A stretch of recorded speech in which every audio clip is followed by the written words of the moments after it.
So I thought that making a full-fledged board game has a lot of involvement, lot of time, lot of testing.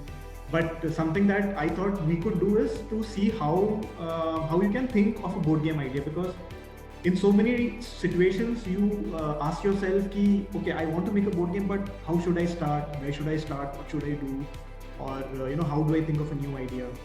So I felt maybe that could be one thing that we can target in this workshop. It is not necessary that every board game or every game should have a theme.